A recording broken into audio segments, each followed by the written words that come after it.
જો ભાઈ અહીંયા ચેપ્ટર નંબર 10 વર્તુળ. હવે સમજી લેજો, પહેલા તો ખાસ ખ્યાલ હોવો જોઈએ વર્તુળ અને વર્તુળનું કેન્દ્ર, ત્રિજ્યા અને જીવા. અને બીજું શું હોય છે? વર્તુળનું કેન્દ્ર હોય છે, વર્તુળની જીવા હોય છે, વર્તુળની ત્રિજ્યા હોય છે અને વર્તુળનો વ્યાસ હોય છે. પણ હવે ધ્યાન રાખજો, અહીંયા જે વાત કરવાની છે, અહીંયા બે વર્તુળ તમને આપેલા છે. હવે અહીંયા વાત મુદ્દો શું છે? વર્તુળ અને સ્પર્શકનો સંબંધ. હવે પહેલી વસ્તુ તો એ સમજી લઈએ અહીંયા કે સ્પર્શક એટલે શું. કેમ કે આમાં વાત મેન આવશે સ્પર્શક. હવે તમને સરળ ભાષામાં સમજાવી દઉં, ઈઝીલી પ્રેક્ટિકલ, તો તમને એનાથી પણ ખબર પડશે. હવે આપણે કોઈને સ્પર્શ કરીએ, સ્પર્શ કરવું એટલે હું અડું. હવે આ હાથ છે કે આ ગાલામાં અડાડું, એને શું કહેવાય? સ્પર્શ કહેવાય. પણ હું આ ગાલે છે મારું ઝાપટે ફેરવીને, એટલે એની અસર ક્યાં થાય? આખે શેઠ સુધી થાય, અસર થાય ને. આ મારી એટલે આખે અસર થાય આપણા શરીરમાં, તો ઈ ઝાપટ મારી કહેવાય. અને ઈ બહુ ફેરવીને તાણી મારી, એને સ્પર્શ કર્યો ન કહેવાય. સમજે ને? એને સ્પર્શ કર્યો કહેવાય નહીં, પણ આમ અડીએ ને આપણે તો એને સ્પર્શ કહેવાય. અને પણ અહીંથી દૂર રાખો તો કઈ અસર થાય નહીં. હવે અહીંયા જોઈ શકો તમે, સમજો કે આ છે એક રેખા છે, બરાબર? આ એક વર્તુળ છે. આ વર્તુળની અંદર આ અત્યારે છે ને આને સ્પર્શ કરે છે. જુઓ, અડે છે ને, ટચ કરીને જાય છે, સ્પર્શ કરીને જાય છે. હવે અહીં જે છે ને સ્પર્શ જ્યાં કરે ને એક બિંદુ છે, સમજી લો.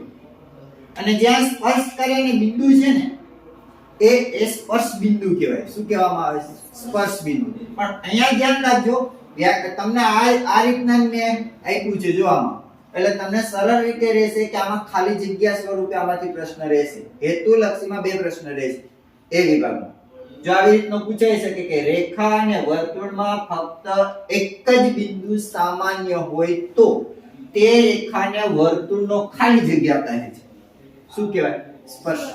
ધ્યાન રાખજો, રેખા અને વર્તુળમાં, જો આ વર્તુળ છે, આ રેખા છે, એમાં ફક્ત એક જ બિંદુ.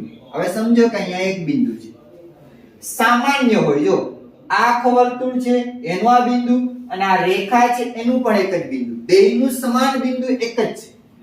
અને તેને કોઈ નામ આપો કે ભાઈ એ બિંદુ છે.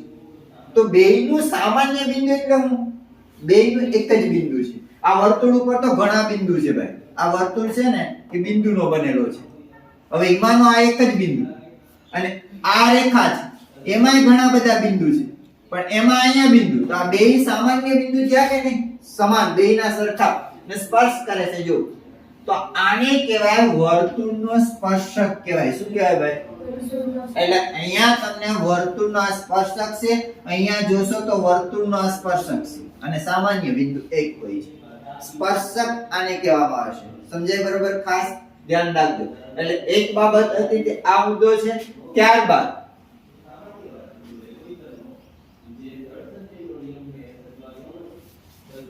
અહીંયા જો શું કીધું તો કે વર્તુળનો સ્પર્શ. હવે એના વિશેના આમાંથી કોઈ પણ ક્વેશ્ચન પૂછાઈ શકે. એક્ઝામ ની અંદર આમાંથી કોઈ પણ પ્રશ્ન પૂછાવાની શક્યતા રહે છે. નહીં પૂછે, નથી પૂછાણો એ પણ હું તમને કહી દઈશ કે આનો કોઈ ઇમ્પોર્ટન્ટ નથી, પણ આપણે કદાચ પૂછાઈ શકે ભાઈ. જો વર્તુળનો સ્પર્શક વર્તુળને ફક્ત એક જ બિંદુમાં છેદતી રેખા છે.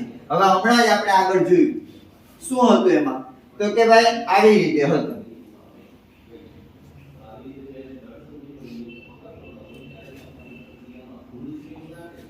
હવે જો આ એક જ બિંદુમાં છેદે. કેટલા બિંદુમાં છેદશે? ફક્ત ને ફક્ત કેટલા બિંદુમાં સ્પર્શક છેદે છે ભાઈ? એક. ધ્યાન રાખજો, સ્પર્શક કોઈ દિવસ બે બિંદુમાં છેદશે નહીં. આ છેદે કહેવાય. જો એને છેદીને જાય છે, આ જે છે એ રીતે છે. તો ધ્યાન રાખજો ખાસ કે એક જ બિંદુમાં છેદે છે. સ્પર્શક હંમેશા માત્ર ને માત્ર કેટલા બિંદુમાં છેદે છે ભાઈ? એક જ બિંદુમાં છેદે છે. આવો ક્વેશ્ચન પૂછાયેલો છે ખાલી જગ્યા સ્વરૂપે અથવા પૂછાવાની શક્યતા રહે છે. એમાં બે ઓપ્શન ન લખતા, ત્રણ પણ ન આવે, એમાં એક જ આવશે. સ્પર્શક ને માત્ર સ્પર્શ બિંદુ કેટલું હોય? એક જ હોય છે, બરાબર? એટલે એ ધ્યાન રાખી લેજો ખાસ. જો અહીંયા જોતા હતા આપણે કે અહીંયા શું કીધું છે. હવે એક મુદ્દો ધ્યાનમાં લે. બીજું ટેન્જન્ટ શબ્દ, આ જે શબ્દ છે બરાબર, ઈ શબ્દ લેટિન શબ્દ કોના ઉપરથી ઉતરી આવેલો છે? ટેન્જર ઉપરથી ઉતરી આવેલો છે. ટેન્જર, ટેન્જર ઉપરથી ટેન્જેન્ટ આપેલો છે. તેનો અર્થ શું થાય? હવે આનો ઇંગ્લિશમાં શબ્દ છે પણ એ લેટિન શબ્દ, એના અર્થ થાય સ્પર્શવું, બરાબર? આ ખરેખર ઇંગ્લિશમાં છે લેટિન શબ્દ ટેન્જર ઉપરથી આ ટેન્જન્ટ બન્યો છે. આ ટેન્જન્ટ નો અર્થ થાય સ્પર્શ કરવો અથવા સ્પર્શવું, બરાબર? અને તે ડેનિશ ગણિત શાસ્ત્રી જે છે એનું નામ છે થોમસ ફિનેકે.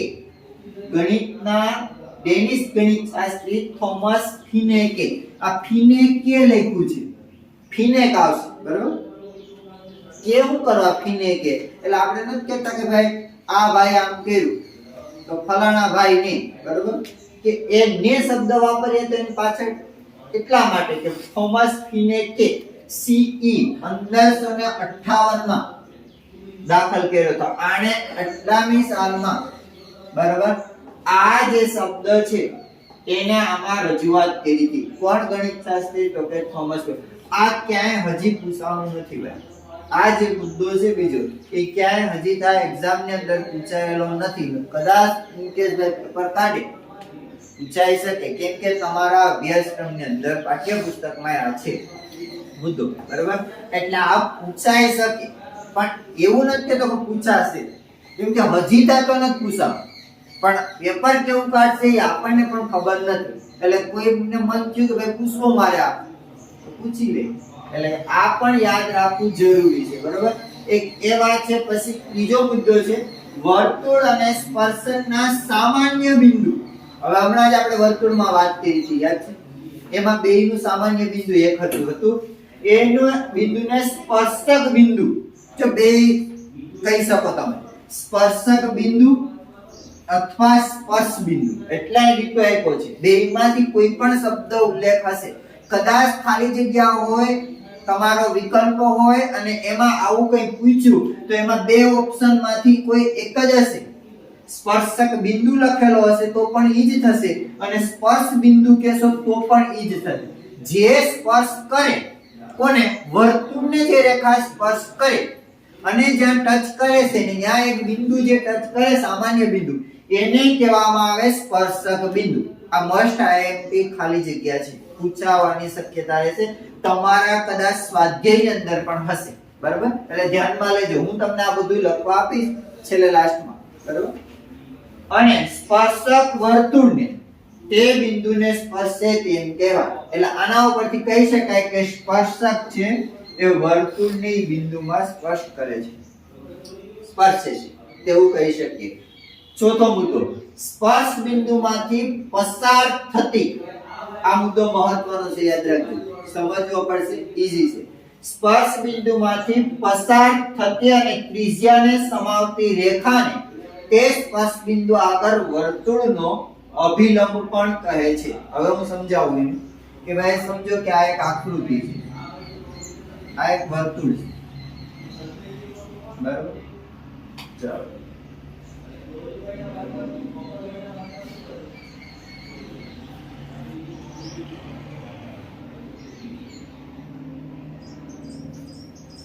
વર્તુળ છે, સમજો. સ્પર્શ બિંદુમાંથી પસાર થતી. હવે સમજો કે અહીંયા એક સ્પર્શક છે, આ સ્પર્શક છે, એનો આ સ્પર્શ બિંદુ છે. ચાલો સમજો ખાસ, એક એક મુદ્દાને ધ્યાનમાં લઈને આ સમજાવો એટલે ખબર પડી જાય. સ્પર્શ બિંદુમાંથી પસાર થતી. હવે આ સ્પર્શ બિંદુ છે, એમાંથી પસાર થતી અને ત્રિજ્યાને સમાવતા. તો જો અહીંયા વર્તુળનું શું છે? આ કેન્દ્ર છે. હવે સમજો કે આ એટલે આપણે આ રેખા છે. શું દોરી?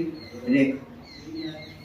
જોજો સ્પર્શ બિંદુમાંથી પસાર થતી, એટલે જો અહીંયાથી પસાર થાય છે, અને ત્રિજ્યાને સમાવતી એટલે કે ત્રિજ્યા બને છે. જો ત્રિજ્યાને સમાવતી એટલે આમાં ત્રિજ્યાનો સમાવેશ થઈ જાય છે. ત્રિજ્યાને સમાવતી રેખા, તો આ એક પ્રકારની રેખા છે. તે સ્પર્શ બિંદુ આગળનો, તે સ્પર્શ બિંદુ એટલે ક્યાં છે? અહીંયા. એની આગળનો વર્તુળનો અભિલંબ પણ કહે છે. તો જો અહીંયા શું બને? લંબ બને. અભિલંબ એક શબ્દ વાપર્યો છે, ખરેખર એક પ્રકારનો શું છે? લંબ. અને લંબ ક્યારે બને? કાટખૂણે છેદે તો. હવે તમને સમજો કે આવી એક રેખા છે, આનો લંબ કીધો હોય તો તમે આવી રીતે દોરો તો આ એને લંબ થયું ને, અહીં કાટખૂણો બન્યો. શું બન્યો? કાટખૂણો. હવે સમજો કે આ સ્પર્શક છે ને, સ્પર્શક. આ રેખા સ્પર્શક એનું સ્પર્શ બિંદુ છે, એમાંથી પસાર થતી ત્રિજ્યાને જો આ ત્રિજ્યામાંથી પસાર રેખા થાય છે, તો અહીંયા જે સ્પર્શ બિંદુ આગળ જે બનશે એ કેવો બનશે? લંબ. મતલબ અહીંયા બે ખૂણા કેવા હશે? કાટખૂણા હશે. કેવા બનશે? કાટખૂણા. ધ્યાન રાખજો, આ બધી ખાસ જરૂર કેમાં પડશે? દાખલામાં. જ્યારે આપણે દાખલો ગણશું ને ત્યારે આની જરૂરિયાત રહેશે. એટલે આ મુદ્દો ખાસ સમજી લેજો કે વર્તુળનો અભિલંબ પણ કહે છે. વર્તુળનો અભિલંબ એટલા માટે કે અહીંયા છે એ કાટખૂણા બને છે. જો આવી રીતે રેખા આવી, આ સ્પર્શકની છે, આ બિંદુ છે, તો શું થયું? તો કે અહીંયા બન્યું શું? કાટખૂણો બને. શું બને છે? કાટખૂણો. એટલે આટલા મુદ્દાએ ધ્યાનમાં રાખવા.